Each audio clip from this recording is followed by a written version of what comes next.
Ladies and gentlemen, the Football Scoop podcast is back. I'm your host, Scott Roussel. I've got college football experts Zach Barnett, John Brice. Today, we are specifically here to talk about the Charlotte opening. Yesterday, word came out in the morning. Will Healy was going to be let go. A transition. Pete is going to hold the program together for the rest of the season. They're having a challenging season. The search has already begun. Athletic director Mike Hill says he's going to begin a search, but he's already working. He's a known commodity in the space. Was at Florida forever. Has a lot of connections. I think wants to bring in somebody who has been a very successful coach at the highest levels. And there's a lot of names. There's a lot of interest in this job. Charlotte's a great city.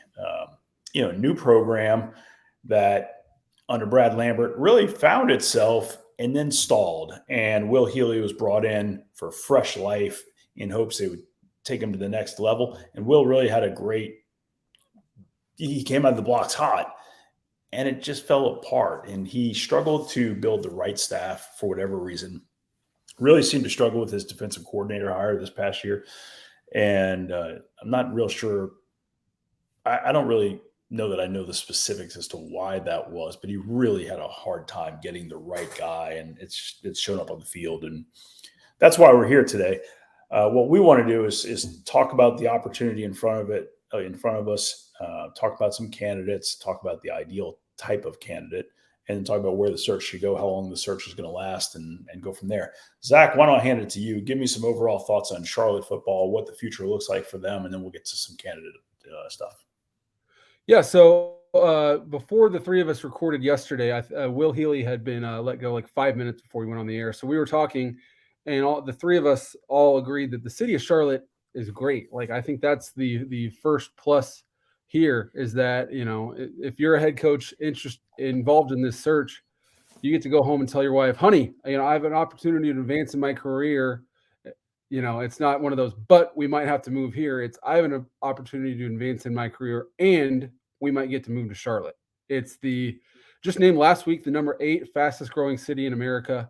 The high school football is growing, getting better. In the last 4 years, the state of North Carolina has produced an average of about 73 3-star recruits or better, according to 24/7 Sports. And then South Carolina, which is right there, is about 47, 48. So you got 120 players, 3-star or better within, South Carolina, North Carolina, within the Carolinas. You're 4 hours from Atlanta. You're 4 hours from the Tidewater region of Virginia. So there's plenty of potential here. And potential is what got Charlotte into the American Athletic Conference. They'll join there next year. They're part of the convoy along with FAU, UAB, North Texas, and Rice, joining the leftovers: South Florida, SMU, Temple, East Carolina, Navy, Memphis, Tulane, and Tulsa. So there's not the 800-pound gorilla in that conference like the Cincinnati and UCF that you're going to have to contend with. It's Charlotte, if they get that right, could be in that mix. Now, that's a big if. This is their 10th season of football. They've had one winning record. I'll try and post this for the article that we post, but there's the video when Will Healy informed the team that they were going to the Bahamas Bowl in 2019. That right there is the peak of Charlotte football, because they were 7-5 at that time.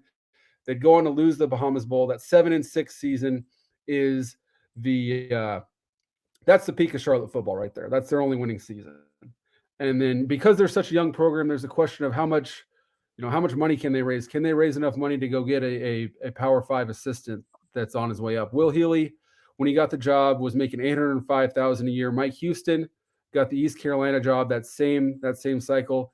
He was making $2.3 million. So do they have the alums to raise enough to go out and get the guy they need to get? I think that's the first question here. Well, they've got Jerry Richardson, who is extremely deep-pocketed and is who the football stadium is named after, and has been an incredible benefactor for that program. You obviously need more than one person, but Jerry Richardson is obviously wealthy enough to have owned an NFL team and been incredibly involved in a number of professional sports ventures. And so I do think there's money there in the region. You've got Bank of America, that's one of the largest employers in the Charlotte area right there in downtown Charlotte. I just think there's a lot of positives about this job. It is a growing population center. It has been among the nation's fastest growing population centers really this entire millennium, since the year 2000. And now Metro Charlotte is up to over 2.2 million in population. I'm a big believer in the high school football in and around Charlotte. I've seen Tennessee go in there. I've seen North Carolina go in there. I've seen Georgia prioritize going in there. Clemson prioritized going in there. Even Auburn has made some inroads in there. I think Tennessee, one of Tennessee's currently best freshman prospects, already playing this year for the Vols, is a former 4-star prospect out of the Charlotte area. Todd Gurley was a Charlotte or a North Carolina prep prospect. So I think there's really good high school football overall in the state of North Carolina. Zach, your numbers about the 3- and 4-star, which usually translates into Power 5 to FBS football players and contributors, bear that out. And then Scott, you referenced that Mike Hill, but then also Chris Fuller and Reagan Hill. You're talking about 3 top members of Charlotte 49ers athletics that have extremely deep experience at the Power 5 level. Reagan Hill having been at Arkansas, Wisconsin, and I believe Kansas State. You noted Mike for so long at the University of Florida. And then Chris Fuller, a guy I knew from his time at Tennessee, also has worked for the Cleveland Cavaliers and also worked at ACC headquarters as well as Syracuse. So I think you've got really bright leadership at Charlotte. I think there's tremendous upside. It's a great place to live. It's not yet priced itself out of being a great place to live, as Zach alluded to. I just think it's a job with a lot of upside. And I can tell from my phone the last few days, the last 48 hours, even before, because everyone knew what was coming, this is a job that's generating a tremendous amount of interest. Yeah, this was not a surprise that this was happening. I think, we, who kind of keep up with what's happening in the profession, this is one that we've been kind of alluding to is coming for the past couple of weeks. So the coaches know as well. I share John's sentiment. There is not going to be a problem fundraising within Charlotte. There are so many established companies. You reference Bank of America, but there's also such a hot startup scene. There is capital to be deployed in Charlotte. And if they had a winner they could jump on board with, the money will just free flow. So it's that big of a hire. They got to get some momentum. They have a brand new chancellor this year at the university, young female, very engaged, wants to build the brand. And so they're gonna make a nice hire. There's some places you feel pretty good. This one I feel great. They're going to get a very good hire here. All right, I've got a list of names, and as always, dear listeners, I have not prepped these guys with these names at all. So everything you hear is coming from the top of their head and the base of their football smart skulls. So let's start. Charlotte, as we mentioned before, is not a program with a lot of history, not a lot of guys out there with ties to the program. Although this one is, he was the offensive coordinator for the magical 2019 season. Now the offensive coordinator at Florida State. That's Alex Atkins. Whew. Okay, so Alex is bright young man, extremely well regarded. Obviously, in minority, and that is something that I've heard a lot just in channel checks past week or two. Hey, what's going on in Charlotte? What's the direction there? There's some sense that this could be one that leans minority for a lot of great potential interviews and a selection potentially.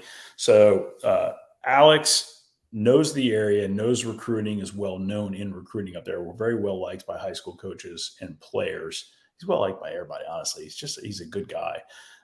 Would be a big step for him. Now he's at Florida State. He's with Mike Norvell, which provides him a little cover. He's the offense coordinator, but Mike's there. It would be his first time as a head guy. It would be a very interesting thing. I've heard that they might be looking for someone with more experience as a head coach, perhaps. So we'll see. But nobody would say that's a bad idea if you wind up being the guy.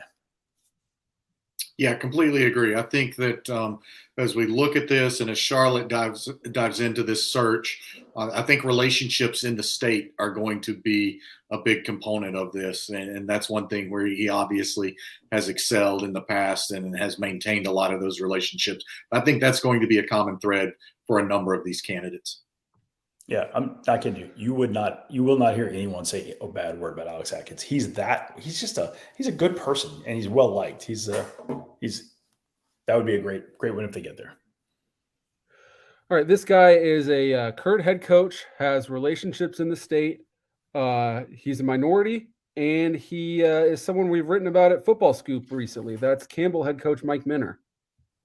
Yeah, and look, I don't think there's any question that Mike Minner is continuing to burnish his resume and enhance his coaching profile and his stock. That Campbell program was really very beleaguered, and what he has continued to build is pretty remarkable. Obviously, he is one of the Carolina Panthers' most all-time decorated players in the history of that franchise. I think he still holds the franchise record for career interceptions. He held the franchise record for a really long time for career number of games, career number of starts. He was an extremely popular player there, and he did things the right way. He continues to do things the right way. He's put Campbell on a map recruiting-wise that I don't think any of us honestly believed was possible. I didn't think that tiny Campbell University in Bowie's Creek, North Carolina, 45 minutes from Raleigh, could go pluck guys from the DMV, could go pluck guys out of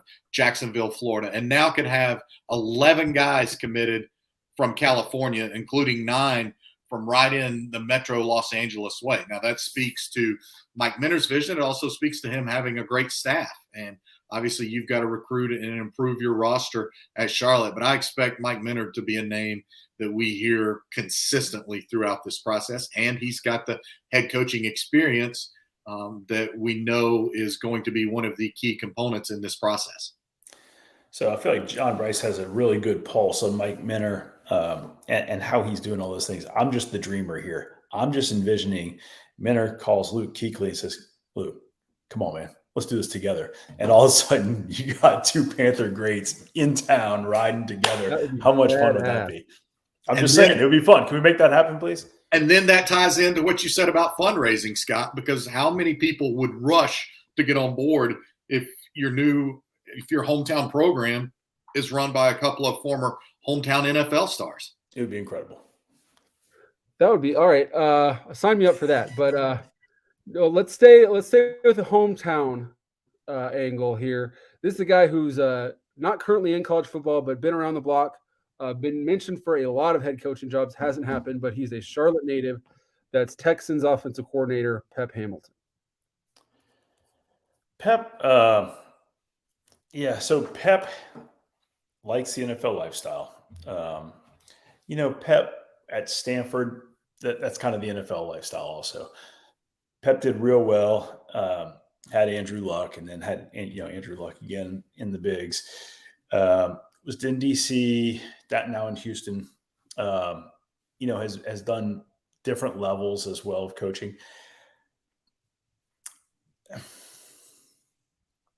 Would Charlotte be the one that entices him? I know he's from the area. I think through that, Pep wants to be a head coach, no doubt about it. I think Pep believes he has the acumen to get it at the highest level. So I think Pep, who was in the Vanderbilt discussion real late, I think he envisions his next step would be Power 5 or NFL. I don't think he thinks this. Just my opinion.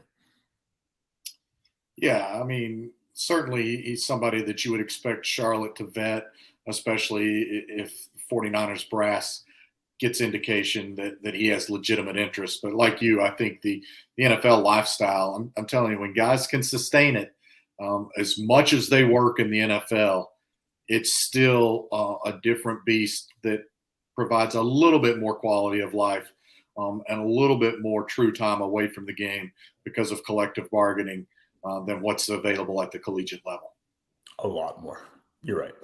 And when you're out of recruiting for a little while, it's just entirely different. You don't just step right back in. It's harder than you think. It's never been more difficult to transition from the NFL back to college from a recruiting standpoint than right now, because the transfer portal is so prevalent, because NIL is so prevalent, and because honestly, signing period has changed just in the last few years from adding that December early signing period that wasn't there 4 years ago.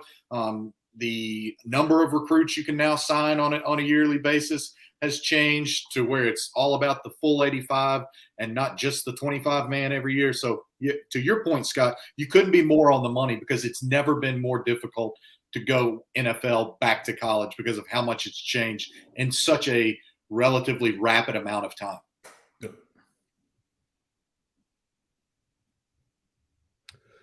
Okay, this is a Durham native who, at the beginning of this year, his stock had never been higher. Now that we're in late October, I don't know. That's Miami offensive coordinator Josh Gaddis. Yeah, Josh is kind of a no-brainer. Having grown up in the area, obviously, did exceedingly well at Wake, and then coached in the area as well. Is beloved in the area. Charlotte connections. Golly, Josh Gaddis would make so much sense. He won the Broyles Award last year. Moves from Michigan down to Miami. And for whatever reason, it just has gone incredibly poorly at Miami.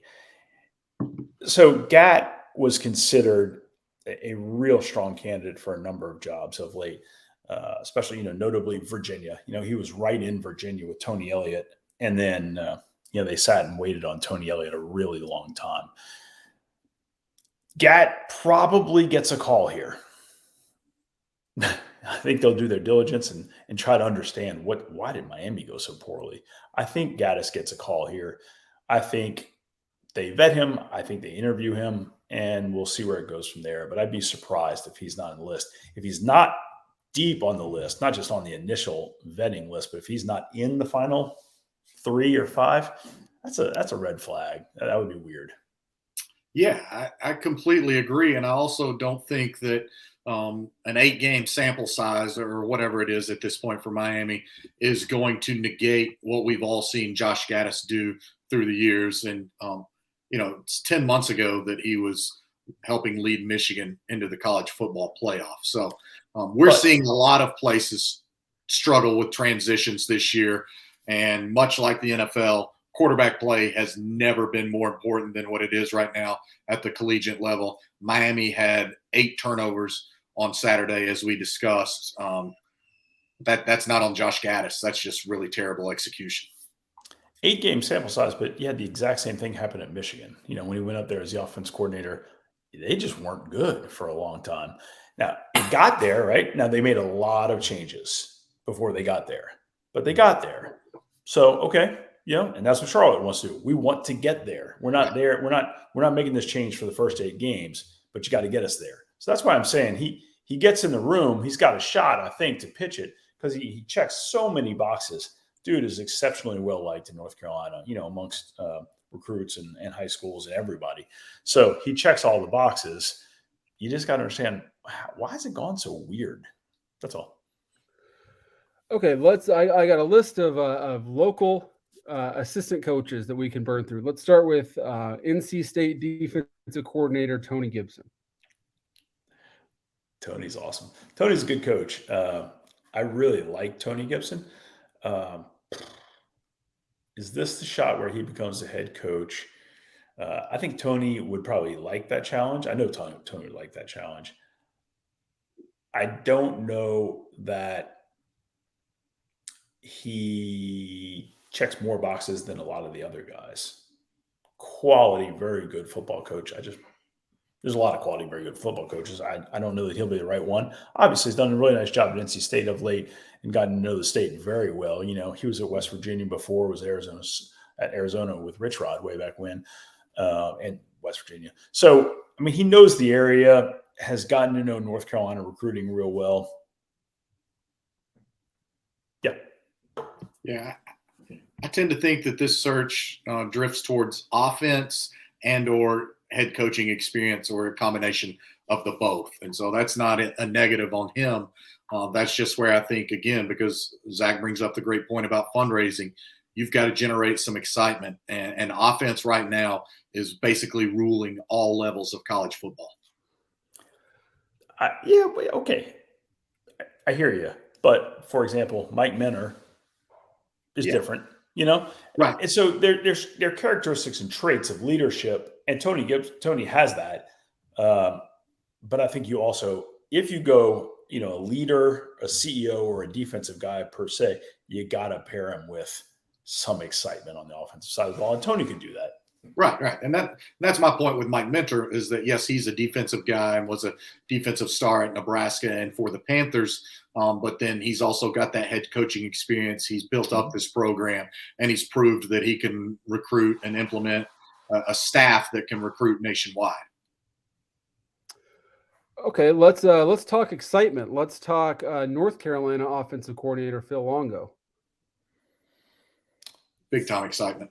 Yeah, I mean, Phil wants to score points, and then he wants to score more points. And if you don't mind, can we score some more points? He wants to throw the ball. Running game is very effective, but he wants to throw the ball, and he wants to pressure your defense all day long. Not a North Carolina native, I don't think, because he seems very Northeastern to me. But boy, he likes to score points, likes to have a lot of fun. Has gotten to know North Carolina extremely well. An offense coordinator in North Carolina since Mack Brown got there. It's been very successful. I think Phil would love the opportunity. I think Phil will put his name in the hat, and we'll see where he goes from there. Checks a lot of boxes for the university to say we hired the University of North Carolina's offense coordinator. That's okay, sure, that works out. So we'll see. That's pretty big time. He, even though Mitchell Trubisky's not been great in the NFL, he obviously helped put Mitchell Trubisky in the NFL. He's got Drake May now that looks like an absolute superstar in the making, with a chance to be an NFL guy. They play incredibly, incredibly entertaining football and a style of offense specifically with him. And Phil Longo, to your point, Scott, is a New Jersey native. He brings in some high school coaches every year from around the country, and they share ideas.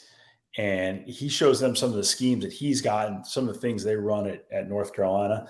And then he asks them to give me some ideas. And they sit there, and it's just a bunch of guys throwing around really innovative ideas and schemes. And so, I mean, he's a really innovative guy. He loves football. He's passionate about football. It would be a fun hire, that's for sure, if it happens. For everyone who doesn't know Scott, if you asked him to name who was in the Orange Bowl last year, we would be here all day. But if you asked him any D2 on up, and he can map out basically their entire professional life, it's madness, but it's fascinating madness. So the Orange Bowl I have no shot on. Yeah. So okay, this is a guy who left head coaching 2015. Has we all thought he'll be a head coach again, and has since settled into life as an assistant head coach, special teams coordinator. And now he's in the area. And will this be the job that gets him back into the big chair? That's South Carolina assistant head coach Pete Limbo. Ooh, smart guy. Pete, I like Pete a lot. Pete, excelled at Elon, went to Ball State, did extremely well. We were all surprised when he stepped away, and has really, really done well as a special teams coordinator, kind of program leadership type guy. Has built relationships all over the country, especially on that Eastern Seaboard. And boy, Pete has to be in a conversation. If you're looking for a guy with head coaching experience, he's got it. And Pete is the type of guy who networks with the right people in advance. Pete's not the guy calling in when a job opens. He will have already made the relationships a year or 2 or 3 or 4 or 10 in advance, and will maintain those relationships and cultivate those relationships. So if Pete has a real shot at this, Pete probably already knows it. And Mike Hill probably already knows it. And I don't think anybody would really question that if you said, hey, he's a program builder He's coming in for 5-10 years. He already has identified probably his offense coordinator, his defensive coordinator, and basically going to bring the package and they're going to hit the ground running day 1, day 2, day 3, and they're just going to roll. We talked on a podcast, I think it was yesterday, we talked about Hugh Freeze, how Hugh Freeze is a program leader. And that's what Pete Limbo is. Pete, he's not coming in, hey, well, let's figure out how we're going to win game 1. Obviously, you got to win game 1. But he's coming in, this is how we're going to do year 1. This is what we're going to do in year 2. This is what we're going to do in year 3. Pete's a guy who can give you the whole playbook for the next decade of your program. And that impresses a lot of people. And just following up very, very briefly on that, I spoke to some people in Columbia, South Carolina on Sunday morning, and it's my indication, no surprise, that there would be definite interest there that they've talked, and he does endeavor to be a head coach again. Sure. Staying on that path, this is a guy who won a national championship as a head coach and is in the area and back in coaching. That's North Carolina defensive coordinator Gene Chizik.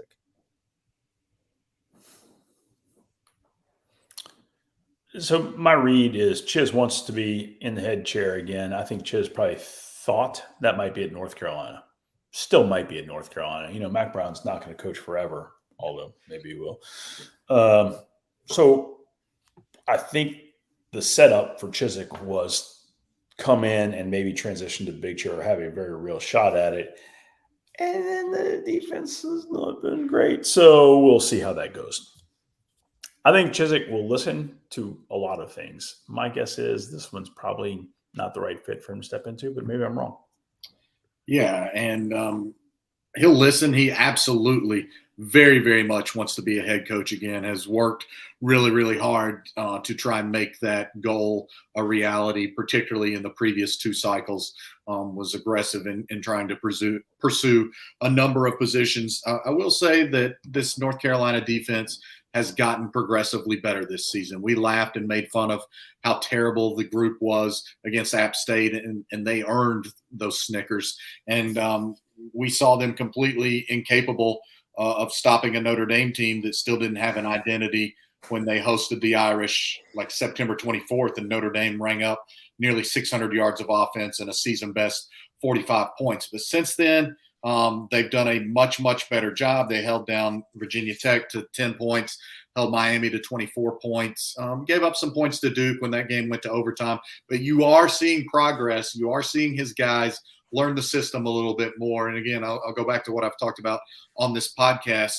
There is some impressive personnel there, and I do think that Gene Chizik can recruit and do some good things. And obviously he's got the connection to Cam Newton, and Cam Newton is obviously very beloved in the Charlotte area as well. And I think Chiz is probably right around 60. And at 60, he leaves the SEC network stuff he was doing in Charlotte.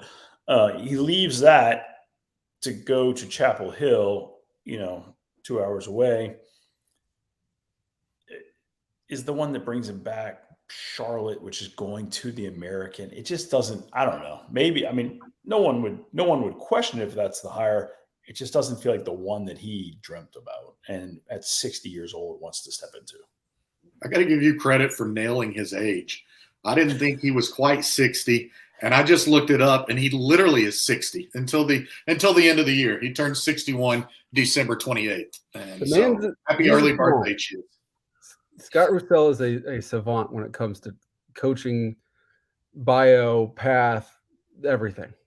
Rain Man Roussel. Yes. Do this for a living, but no, I'm not. Keep going. Who's next? This is talk about hot. He works for the hottest program in college football, arguably. He's 41 years old. He's a former MEAC Coach of the Year within the state of North Carolina. That's Tennessee running backs coach Jerry Mack. Jerry Mack crushed it at North Carolina Central. Makes a lot of sense. Minority. So he leaves the head coaching position at North Carolina Central, and he goes to Rice as Mike Bloomgren's offensive coordinator. Rice had no players. They had plenty of players. They didn't have – they're Rice. Moving on.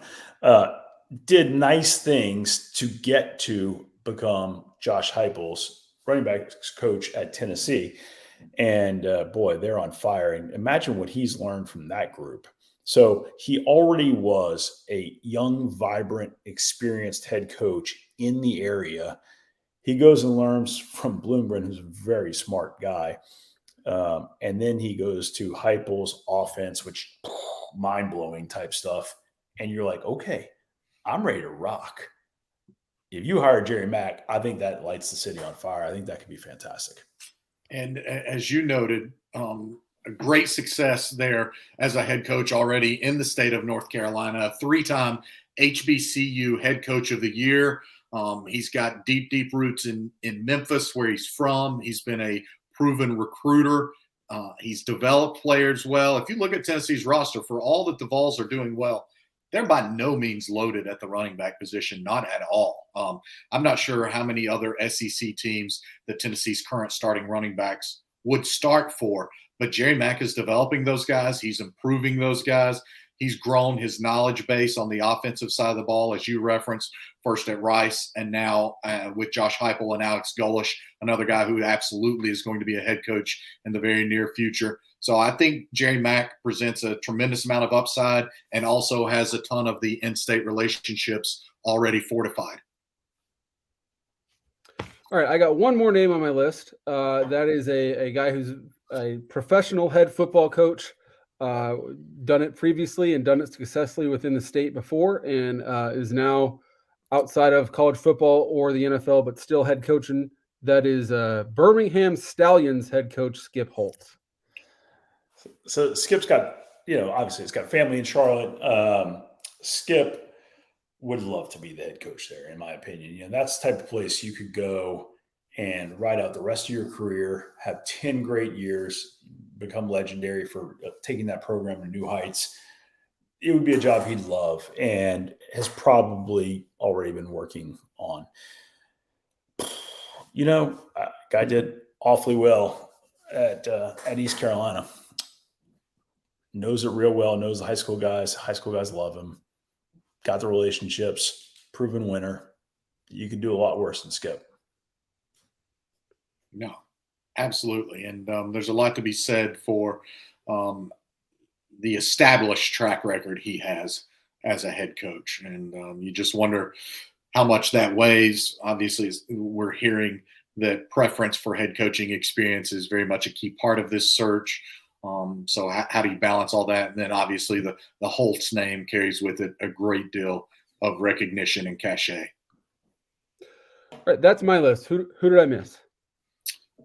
I would point out Houston defensive coordinator Doug Belk. I would point out Davidson head coach Scott Abell. He's done remarkable work at Davidson, especially a program that until a couple of years ago didn't even give out athletic scholarships, and he's had that program in the playoffs.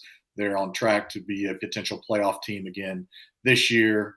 Already he's at Davidson, so he's very familiar with the high school coaches in the state of North Carolina and with the high school football being played in the state of North Carolina. I would also look to Notre Dame tight ends coach Jared Parker. He's coached under James Franklin. He's been offensive coordinator at West Virginia.